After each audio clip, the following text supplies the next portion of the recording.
नमस्कार, आप देख रहे हैं आपका अपना चैनल भिवानी हलचल खबरों के संग पे मैं हूं मनोज कुमार। आइए डालते हैं नजर आज के समाचारों पर। प्रदेश के उप मुख्यमंत्री श्री दुष्यंत चौटाला शनिवार को स्थानीय रोहतक गेट स्थित देवीलाल सदन पहुंचे। यहां पहुंचकर उन्होंने जहां एक ओर जन समस्याएं सुनी, वहीं दूसरी ओर इस दौरान पत्रकारों के सवालों के जवाब भी दिए। उन्होंने वृद्धावस्था पेंशन, फसलों की भावांतर योजना व युवाओं के रोजगार के बारे में भी बातचीत की। उप मुख्यमंत्री श्री चौटाला शनिवार को स्थानीय देवीलाल सदन में कार्यकर्ताओं की जन समस्याओं सुनने के दौरान पत्रकारों के सवालों का जवाब दे रहे थे। उन्होंने कहा कि कोविड के बावजूद भी प्रदेश में एक भी कारखाना बंद नहीं हुआ है। ऐसे में प्रदेश में बेरोजगारी बढ़ने का सवाल ही पैदा नहीं होता। उन्होंने कहा कि प्रदेश में रोजगार के अवसर बढ़ाने के लिए यहाँ के उद्योगों में स्थानीय युवाओं के लिए 75% आरक्षण का प्रावधान किया था, लेकिन कुछ राजनीतिक सोच वाले लोगों ने उद्योगपतियों के नाम से इस कार्य में रोड़ा अटकाने का काम किया है। उन्होंने कहा कि प्रदेश के युवाओं के हक को सुप्रीम कोर्ट में प्रमुखता से रखा गया है।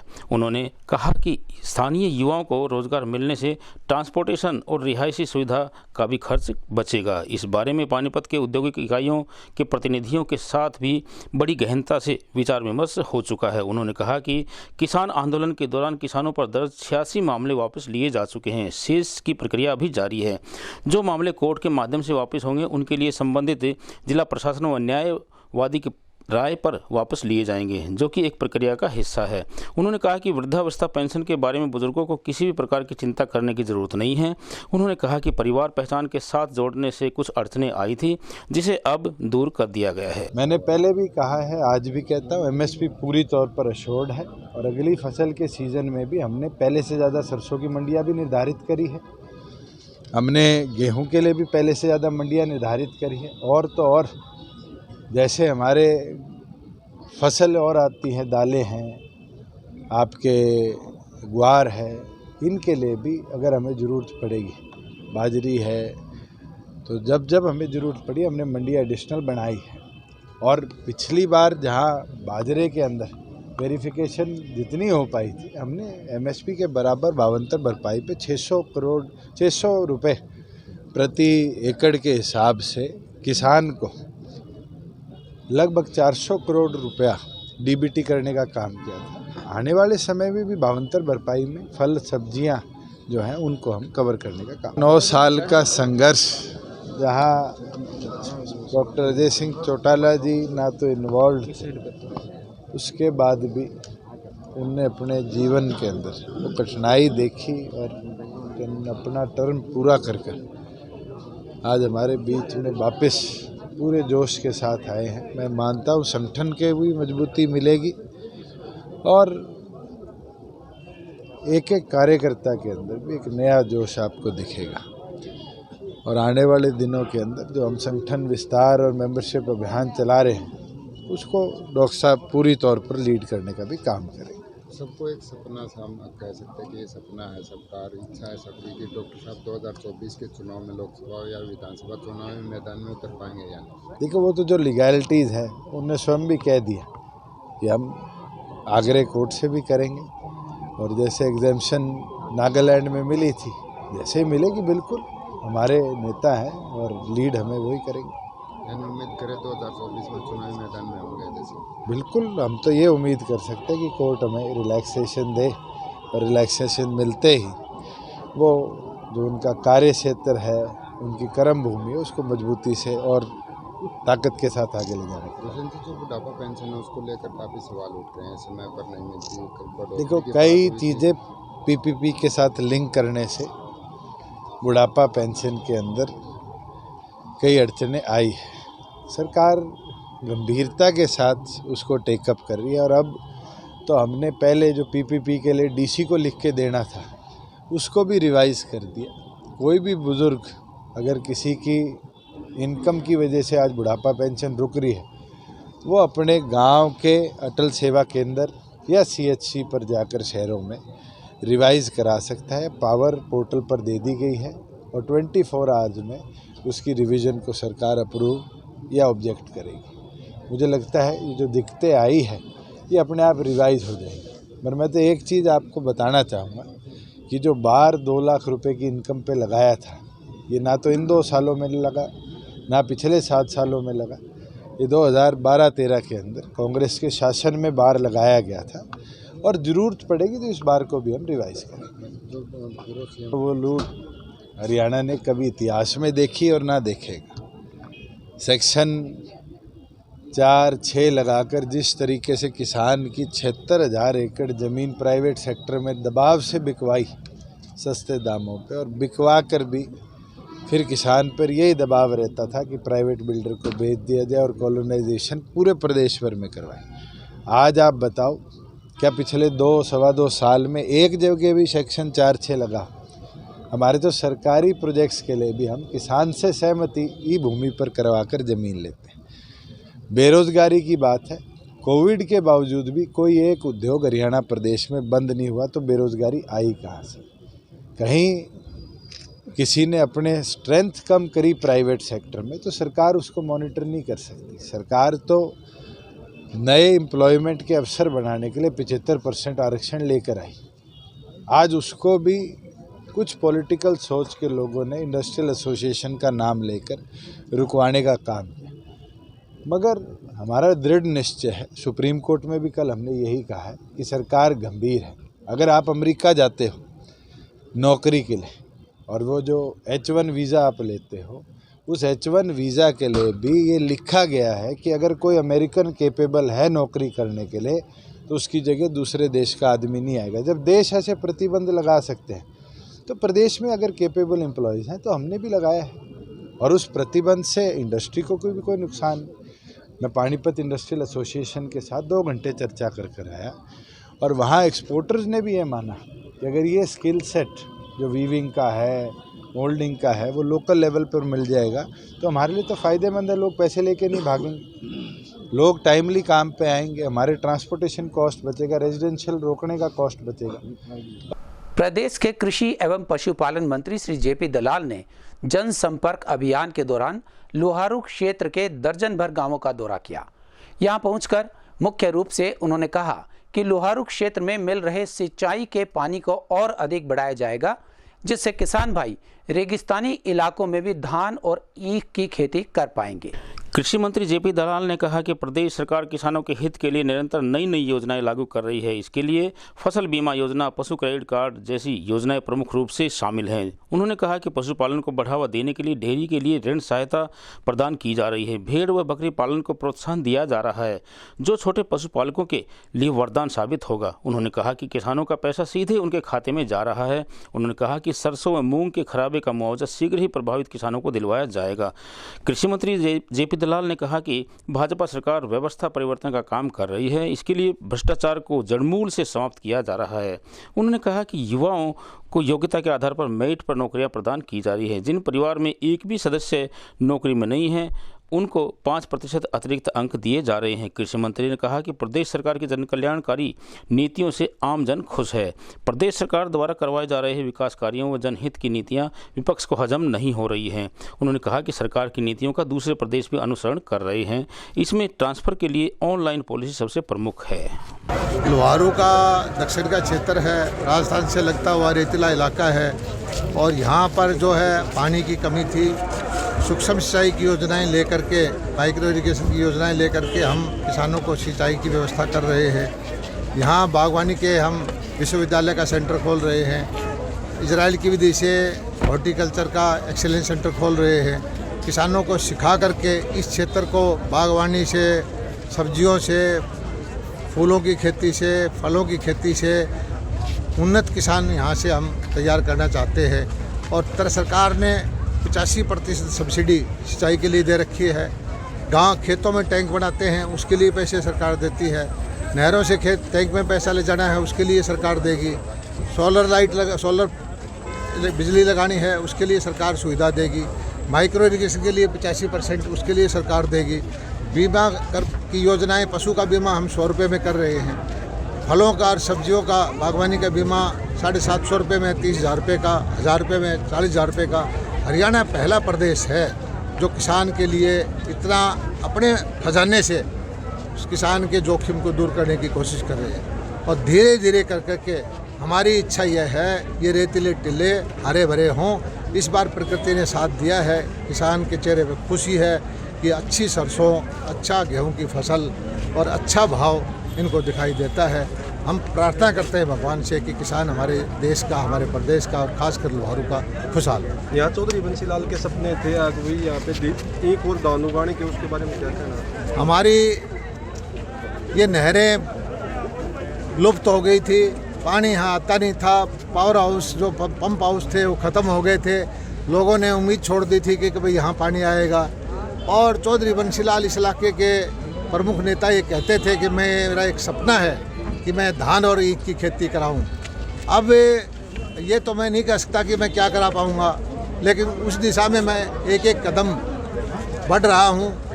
स्थानीय बासिया भवन के नजदीक एक जिम का शुभारंभ करने आज़ादी के मतवाले शहीद भगत सिंह के पौत्र यादवेंद्र सिंधु भिवानी पहुंचे। यहां पहुंचकर उन्होंने कहा कि भगत सिंह एक परिवार नाम से एक मुहिम शुरू की जा रही है, जिसके तहत प्रत्येक घर में भगत सिंह का फोटो लगाया जाएगा। प्राप्त जानकारी के अनुसार यादवीरेंद्र सिंधु भिवानी बासिया भवन के नज़दीक एक जिम का उद्घाटन करने के लिए पहुंचे। जिम का उद्घाटन करते हुए पत्रकारों से रूबरू होते हुए उन्होंने कहा कि भिवानी से उन्होंने एक मुहिम शुरू की है। भगत सिंह ब्रिगेड के युवा आज से ही भिवानी शहर में एक मुहिम चलाएंगे, जिसका नारा होगा भगत सिंह एक परिवार। इसके अनुसार भगत सिंह का फोटो प्रत्येक घर में लगाया जाएगा।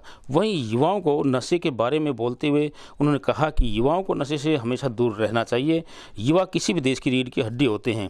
युवा मजबूत तो भारत देश भी मजबूत होगा। युवाओं को अपने क्रांतिकारियों के विचारों को अपने मन में ग्रहण करना चाहिए। जी बिल्कुल रह पाएंगे। और सबसे पहले तो मैं भाई अनिल को, सोमजीत जी को और पूरे परिवार को बधाई देता हूँ। आज ये जिम का इन्होंने शुभारंभ यहाँ पे किया है, और इस जिम में खासियत ये रहेगी अच्छे स्वास्थ्य के साथ हम युवाओं के अंदर हमारे जो क्रांतिकारी शहीद हुए हैं, रियल हीरोज़ हुए हैं, उनके प्रति भी प्यार और उनके प्रति एक परिचय यहाँ से कराया जाएगा। और यहाँ से एक मुहिम भी चलाई जाएगी कि मेरा परिवार भगत सिंह का परिवार।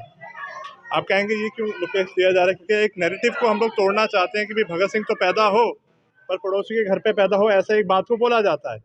तो उस विचारधारा को तोड़ने के लिए भिवानी का जो जागृत समाज है एक मुहिम चलाएगा। आज इस जिम के माध्यम से वो शुरू भी की जा रही है, मेरा परिवार भगत सिंह का परिवार, जिसमें भगत सिंह जी का चित्र अपने घरों में लगाया जाएगा, ताकि आने वाली पीढ़ी और जो वर्तमान पीढ़ी है जान सके कि हमारे देश को किन मूल्यों के साथ हुआ था। और आपने कहा जैसे कि भी नशों से दूर रहें। देखिए भगत सिंह या हम किसी क्रांतिकारी शहीद का जब जिक्र करते हैं तो उसमें सारा कुछ आ जाता है। एक चरित्र कैसा होना चाहिए एक व्यक्ति का, एक नागरिक कैसा होना चाहिए, एक नौजवान कैसा होना चाहिए, एक बेटा कैसा होना चाहिए, एक दोस्त कैसा होना चाहिए, एक भाई कैसा होना चाहिए। तो इससे बड़ा और अच्छा उदाहरण मेरे हिसाब से कोई नहीं है। और जैसे आपने कहा कि देखिए जब जब युवा जागा है देश का संकट भागा है, तो आज भी युवा शारीरिक रूप से और मानसिक रूप से स्वस्थ होगा तो मेरे ख्याल से जो हम चाहते हैं हमारा देश विश्व गुरु बने, वो बन के भी दिखा पाएंगे। तो मुझे पूरी उम्मीद है इस जिम के माध्यम से युवा अपनी नशों से दूर रहेंगे, ट्रेनिंग करेंगे और अच्छे विचारों के साथ और अच्छी सेहत के साथ देश की सेवा में आगे आएंगे। नगर परिषद में प्रशासक के तौर पर एसडीएम श्री महेश कुमार ने पदभार ग्रहण किया और यहाँ की जिम्मेदारी संभाली। पदभार संभालने के बाद उन्होंने कहा कि जन समस्याओं के समाधान के लिए उनकी प्राथमिकता रहेगी और आम जन को अच्छी सुविधाएं भी वो देंगे, जिसमें सफाई और अतिक्रमण हटाओ इत्यादि शामिल होंगे। शुक्रवार को भिवानी के एसडीएम महेश कुमार ने नगर परिषद के प्रशासक का पदभार संभालते हुए कहा कि उन्होंने जिला नगर आयुक्त एवं एडीसी राहुल नरवार की उपस्थिति में यह पदभार संभाला है, जिसकी जिम्मेदारी का वहन वो सच्चे मन से करेंगे। गौरतलब है कि 8 फरवरी को नगर परिषद के पार्षदों व चेयरमैन का कार्यकाल पूरा हो गया था। इसी कारण उन्होंने कार्य को सुचारू रूप से निर्बाध तरीके से चलने के लिए आश्वासन दिया है।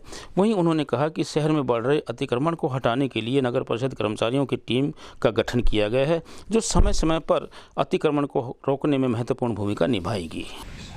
क्योंकि नगर परिषद भिवानी का कार्यकाल पूरा हो चुका था, उसके आधार पर ही सरकार के निर्देशानुसार मैंने एडमिनिस्ट्रेटिव चार्ज संभाला है और आज डीएमसी साहब के साथ में एक मीटिंग की है सभी ऑफिसर्स के साथ में।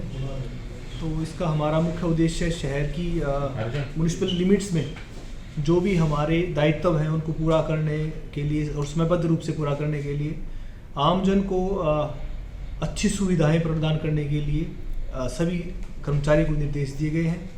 इसके अलावा जो हमारी प्रॉपर्टीज़ हैं उनको आइडेंटिफिकेशन का भी कार्य दिया गया है। जो हमारी नगर परिषद की ज़मीनें हैं उनको अभी आइडेंटिफिकेशन किया जा रहा है। निर्देश दिए गए हैं कि उस पर किसी प्रकार का कोई भी अतिक्रमण ना हो।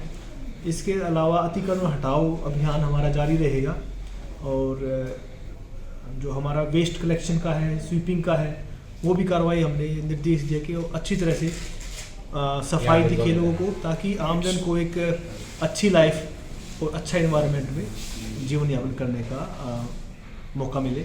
इसके अतिरिक्त सभी आमजन से मैं अनुरोध करता हूँ, प्रशासन की तरफ से भी, अपनी तरफ से भी और नगरीय परिषद भिवानी की तरफ से भी, कि सफाई में हमारा सहयोग करें और अगर किसी प्रकार का कोई व्यक्तिगत कार्य करता है नगर परिषद की लिमिट्स में, उसकी भी सूचना हमें प्रोवाइड करें ताकि हम उनके खिलाफ में त्वरित रूप से कार्रवाई कर सकें। टेंडर्स जी अभी हमने रिपोर्ट मंगाई है कि क्या कुछ टेंडर्स हमारे अब तक हुए हैं। इसके अलावा सरकार का भी निर्देश स्पष्ट है कि अगर आपके पास बजट अवेलेबल नहीं है तो फिर उसमें किसी प्रकार का टेंडर ना छोड़ा जाए। सड़क हादसा एक बार फिर जानलेवा साबित हुआ। गांव बडराई से आर्मी जवान जब छुट्टी काटकर वापस अपनी ड्यूटी पर जा रहा था तो रास्ते में कैरू गांव के नजदीक एक नील गाय के सामने आ जाने से गाड़ी का संतुलन बिगड़ गया और गाड़ी पेड़ से जा टकराई। पुलिस ने कार्यवाही करते हुए शव का पोस्टमार्टम करवाकर शव परिजनों को सौंप दिया। इस बारे में जानकारी प्रदान करते हुए थाना प्रभारी व मामले के जांच अधिकारी रविंद्र कुमार ने बताया कि मृतक सुनील आर्मी में नौकरी करता था। बहरहाल वह अपने घर एक सप्ताह की छुट्टी पर आया हुआ था और छुट्टी काटकर जब वह वापस जा रहा था तो कैरू के नज़दीक सड़क पर एक नील गाय को बचाने के चक्कर में गाड़ी का संतुलन बिगड़ गया और गाड़ी पेड़ से जा टकराई। वहीं मृतक सुनील के पिता के बयान के आधार पर कार्रवाई करते हुए शव का पोस्टमार्टम करवाकर शव को परिजनों के हवाले कर दिया गया है। हमारे यहाँ पे पीजीएच से सूचना मिली थी कि एक ब्रेवडेड रोग का है सुनील कुमार स्नो बलबीर सिंह एक्सीडेंट में लगी चोटों के कारण मतलब उसकी मौत हो गई है। कार्रवाई करें। जिस सूचना पर मैं पहुँचा आके उनका मतलब गाड़ी लेके वो आर्मी पर्सन था, छुट्टी काट के जा रहा था तो जैसे ही कैरू बनी क्रॉस कर रहा था वहाँ नील गाय वगैरह आगे आने से गाड़ी का बैलेंस बिगड़ा और गाड़ी का बैलेंस बिगड़ने के बाद वो पेड़ से जा टकराई। एट द स्पॉट उनकी मौत हो गई। उनको यहाँ पहुँचाया गया। मैंने अपनी कार्रवाई की। किसके बयान पर कार्रवाई करी है? इसके फादर बलबीर सिंह के बयान पर कार्रवाई की है। पोस्टमार्टम करवा के अभी और उनके वारिसान को हवाले किया है। स्थानीय राजीव गांधी महिला महाविद्यालय में शनिवार को जिला विधिक सेवा प्राधिकरण की ओर से कानूनी जागरूकता को लेकर एक विशेष कार्यशाला का आयोजन किया गया। इस कार्यशाला में यहां पढ़ने वाली छात्राओं को कानून संबंधी जानकारियां दी गई और अनेक तरह की धाराएं भी उन्हें बताई गई। जिला विधिक सेवा प्राधिकरण के द्वारा स्थानीय राजीव गांधी महिला महाविद्यालय में लगाए गए जागरूकता शिविर के बारे में बताया गया कि प्राधिकरण सचिव हिमांशु सिंह के नेतृत्व में महाविद्यालय की छात्राओं को अनेक कानूनी जानकारियां प्रदान करते हुए जागरूक किया गया है। वहीं प्राधिकरण सचिव ने बताया कि उनके द्वारा शिविर लगाने का उद्देश्य छात्राओं को कानूनी जानकारी देना है ताकि वे अपने आसपास रहने वाली अनपढ़ महिलाओं को जागरूक कर सके और समाज में बढ़ रही कुरीतियों को खत्म करने के लिए वो महत्वपूर्ण भूमिका निभा सके। जागरूकता शिविर में महाविद्यालय की अनेक छात्राओं ने भाग लिया। कौन से अधिकार हैं जो केवल और केवल महिलाओं के लिए ही हैं। अब हमारे यहाँ पर अभी तक जितनी भी बच्चियां आई और उन्होंने बताया कि किस प्रकार से समाज में उनके महिलाओं के खिलाफ अत्याचार होते आए हैं, दहेज उत्पीड़न है, भ्रूण हत्या है। तो ये जैसे जैसे समाज में चीजें हमारे सामने समस्याएं आती गई, उसी प्रकार से सरकार ने उनसे रिलेटेड कानून भी बनाते चले गए। दहेज उत्पीड़न का मामला जब हमारे सामने आया तो उससे रिलेटेड तो हमारे यहाँ पर जो समाज में हमारी कानून व्यवस्था को लागू बनाए रखने के लिए जो कानून है जिसको हम भारतीय दंड संहिता कहते हैं, जो कि दहेज को रोकने के लिए था कि अगर कोई व्यक्ति किसी से दहेज मांगता है या दहेज के लिए, अब उसी दौरान बहुत सारे केसेस ऐसे आए जब हमने देखा कि दहेज के लिए महिलाओं को मार दिया गया। मेरा नाम कमल है और मैं बीए फर्स्ट ईयर की छात्रा हूं और आज जो हमारे बीच में शीला तंवर जी आए, उन्होंने हमें बहुत ज़्यादा महिलाओं की सुरक्षा के बारे में, गुड टच बैड टच के बारे में बताया और उनसे हमें बहुत ज़्यादा मतलब जागरूकता मिली और उन्होंने हमें बताया कि दहेज के प्रति हमारे कौन से कानून हैं, हमारे संविधान के अंदर कौन कौन से कानून दिए गए हैं, जैसे कि 326A और 326B के अंदर दहेज के बारे में कानून दिए गए हैं और एसिड अटैक्स के बारे में बताया गया है और एसिड अटैक से कैसे बच सकते हैं और उनके खिलाफ़ कितनी और उन दहेज के प्रति कैसे कानून बनाए गए हैं और उनकी सज़ा का कितना बड़ा प्रावधान किया गया, उनके ऊपर कितना जुर्माना लगाया गया है। 3 लाख से ऊपर का जुर्माना उनके ऊपर लगाया गया है। उनको फांसी की सज़ा भी हो सकती है, उम्र कैद भी हो सकती है। और ऐसे कार्यक्रम हमारे कॉलेज में और हर जगह मैं कहूँ कि होने चाहिए और कैंप लगने चाहिए, जिससे हमें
सर, मेरा नाम शबनम है और मैं बीए फाइनल ईयर की छात्रा राजीव गांधी कॉलेज की छात्रा हूँ। आज हमारे यहाँ पे कानून के अधिकारों के बारे में जानकारी दी गई थी और हमें बहुत सारे एक्ट के बारे में जो हमें पता भी नहीं था, उन एक्ट के बारे में बताया गया। जैसे कि पोक्सो एक्ट के बारे में हमें पता भी नहीं था, जिनके बारे में हमें बताया गया।